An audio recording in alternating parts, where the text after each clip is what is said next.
Wide I ఛానల్లోకి మీ అందరికీ స్వాగతం. పిల్లలు పెద్దలు అందరికీ ఒక చిన్న మనవి. మనం పంచతంత్ర కథలు చెప్పుకుంటున్నాం. ఈ కథలు మీకు నచ్చితే, ఈ వీడియో మీకు నచ్చితే బంధుమిత్రులందరికీ షేర్ చేయండి. సబ్స్క్రైబ్ చేసి పక్కనున్న బెల్ బటన్ నొక్కండి. దీనివల్ల ఎంతోమంది పిల్లలు పెద్దలు ఈ కథలన్నింటినీ కూడా ఉచితంగా చూసేటటువంటి అవకాశం ఉంటుంది. సరే, కథల్లోకి వెళదారండి. పంచతంత్ర కథల్లో మొదటి భాగంలో మనం ఏం చెప్పుకున్నాం అంటే, పావురాలు వలలో చిక్కుకొని ఒక వేటగాడు పెట్టిన వలలో ఒక పావురాల గుంపు మొత్తం చిక్కుకొని ఉన్నది. వాళ్ళందరూ కలిసి మాట్లాడుకొని వాళ్ళు ఈ వల నుంచి ఎట్లా బయటపడాలి అని నిర్ణయించుకొని ఆ పావురాల నాయకుడు చెప్పినటువంటి సలహా మేరకు వాళ్ళు ఆ పావురాలన్నీ కూడా వలను ఎత్తుకొని పైకి ఎగిరిపోయి అడవిలో ఎక్కడో ఈయన స్నేహితుడు హిరణ్యకుడు అనే అతని దగ్గర వాలాయి. ఇంతవరకు మనం కథ చెప్పుకున్నాం. ఆ తర్వాత హిరణ్యకుడు వచ్చి ఆ వలను చేస్తాడు. అది ఆ కథ మళ్ళీ చెప్పుకుందాం. కానీ ఈ పంచతంత్ర కథల్లో ఉన్నటువంటి ఒక విశేషం ఏంటంటే, ఒక కథ జరుగుతూ ఉండగా ఆ కథలో ఉన్న ఒక పాత్ర మనకి ఇంకొక కథ చెప్తుంది. అంటే ఒక గొలుసులాగా, అంటే ఒక కథలోంచి ఒక కథ వస్తుంది, ఆ కథలోంచి ఇంకొక కథ వస్తుంది, ఇట్లా వస్తుంటాయి. ఇది జానపద కథలకు ఉండేటటువంటి లక్షణాల్లో ఒక లక్షణం. ఇప్పుడు మనం ఏం చెప్పుకున్నాం, పావురాలన్నీ మాట్లాడుకున్నాయి అని చెప్పుకుంటాం. అయితే ఈ పావురాలు కింద వలలో పడే ముందు కొంత చర్చ చేసుకుంటాయి.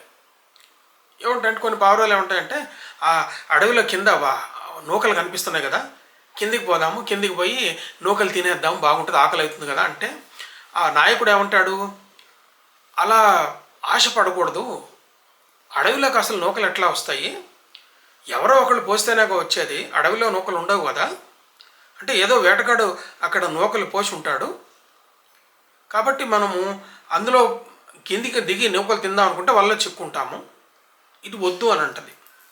వద్దు అని దురాశకు పోతే ఏం జరుగుతుంది అని చెప్పడానికి అప్పుడు ఆ చిత్రగ్రీవుడు అనేటువంటి ఆ పావురము ఈ మిగతా పావురాలన్నింటికి ఒక కథ చెప్తుంది.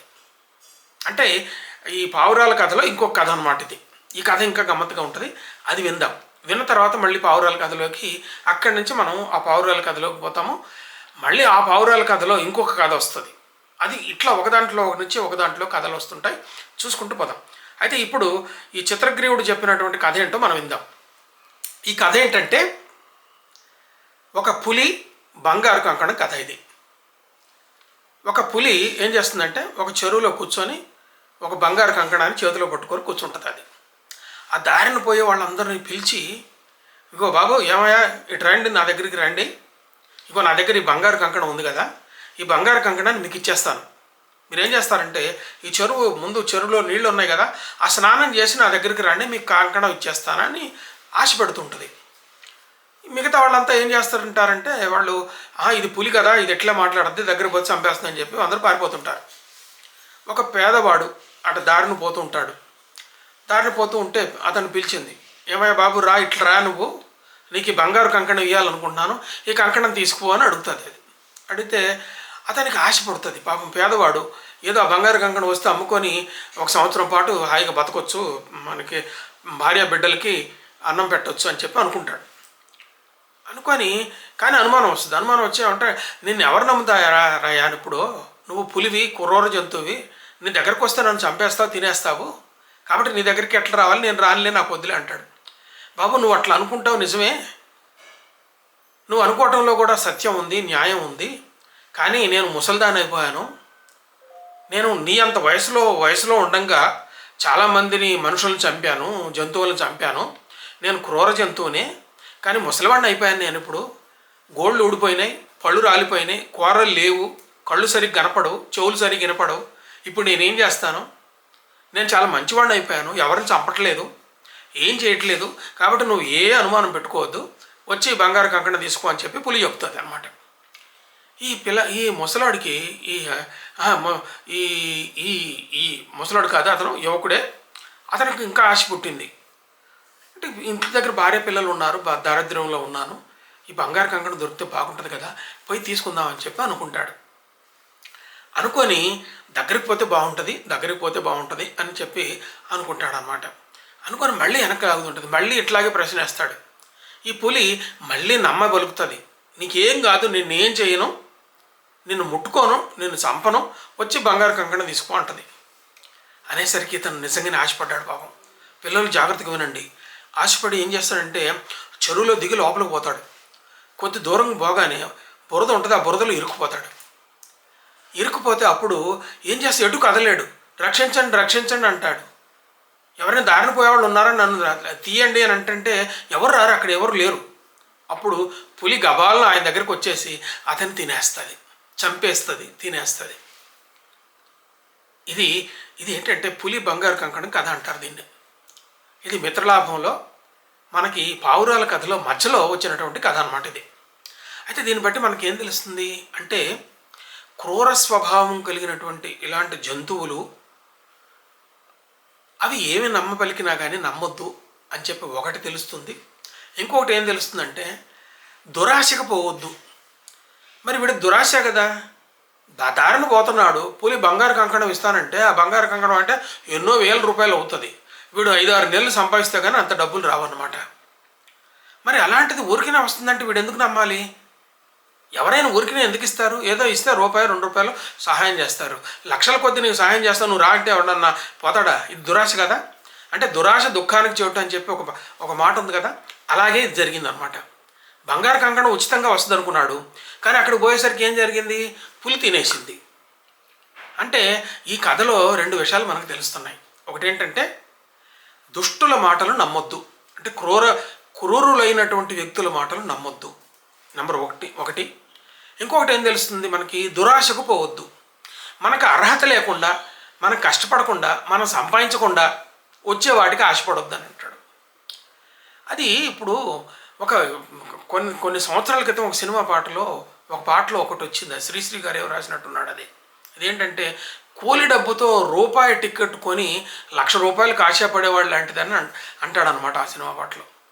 ఇక్కడ మనకి ఈ పులి అంటే కేవలం అది పులి కాదు, నిజంగా క్రూర జంతువు, అక్కడ పులి ఉందని కాదు.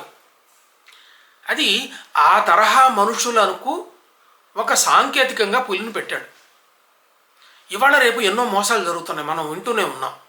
ఎట్లాంటి మోసాలు అంటే వాడు ఆన్లైన్లో ఒక వెబ్సైట్లో లేకపోతే ఒక ఇన్స్టాగ్రామ్లోనో ఒక ఫేస్బుక్లోనో ఒక చిన్న అడ్వర్టైజ్మెంట్ ఇస్తాడు. అది ఏమిస్తాడు? మీరు ఇంత పెట్టుబడి పెట్టండి, నెల రోజుల్లోనే మీకు డబల్ ఇచ్చేస్తా అంటాడు. ఎవరైనా ఒక 5,000 మనం పెట్టుబడి పెడతాం అనుకోండి, 5,000 పెట్టుబడి పెడితే నెల రోజుల్లో 10,000 ఎట్లా అవుతుందండి? ఏ బ్యాంక్ అయినా ఎవడైనా మనకి ఇస్తున్నాడు అట్లా? ఏ బ్యాంకు కానీ ఎవరు కానీ ఒకసారి పెట్టుబడి పెడితే దానికి డబల్ వస్తుందని ఎవడైనా అనుకుంటాడా? కొంతమంది అనుకుంటారు, ఆశపడతారు, దురాశపడతారు. ఈ అడ్వర్టైజ్మెంట్ ఇచ్చిన వాడు ఆ పులి లాంటి వాడే కదా. తర్వాత ఇంకా కొన్ని ఉదాహరణలు ఉన్నాయి చూడండి.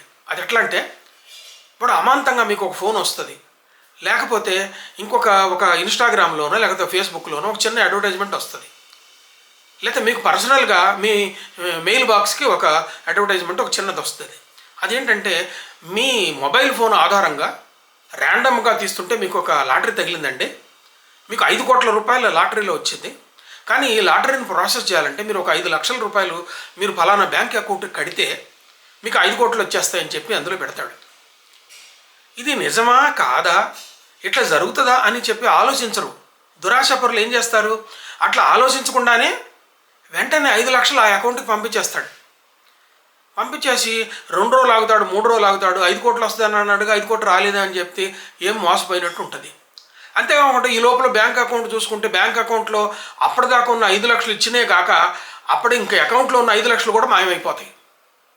అప్పుడు అర్థమైంది అతనికి మోసపోయాను అని. అప్పుడు సైబర్ క్రైమ్ పోలీసుల దగ్గరికి పోతాడు. సైబర్ క్రైమ్ పోలీసుల దగ్గరికి పోయి, అయ్యా నాకు అన్యాయం జరిగింది, ఫలానా వాడు నా అకౌంట్లో డబ్బులు కొట్టేశాడు అని చెప్తే వాళ్ళు ఏం చేస్తారు? అప్పుడు పోలీసులు, దురాశ నీది, తప్పు నీది, అంటే వాడు 5 కోట్లు ఇస్తాననగానే 5 లక్షలు ఇచ్చేస్తావా? మరి అక్కడ పులి కథలో ఉన్న పులి, ఇక్కడ నీకు 5 కోట్లు ఇస్తానన్నవాడు వ్యక్తి, అంతకుముందు లాటరీ వచ్చిందని చెప్పినటువంటి వ్యక్తి, అంతకుముందు మీకు ఇది వచ్చిందని అది వచ్చిందని చెప్పినటువంటి వీళ్ళందరూ ఒకటే కదా. అంటే వీళ్ళ వెనక ఈ క్రూర జంతువులు, పులి లాంటి మనుషులు ఉన్నారని చెప్పి అర్థం అన్నమాట. అందుకే విష్ణు శర్మ ఇలాంటి కథలను రాజకుమారులకు చెప్పి రాజకుమారులను తెలివైన వాళ్ళుగా చేస్తాడనమాట. ఇది పంచతంత్ర కథల్లో పావురాల కథలోనే వచ్చిన అంతర్గతంగా వచ్చినటువంటి ఇంకొక కథ.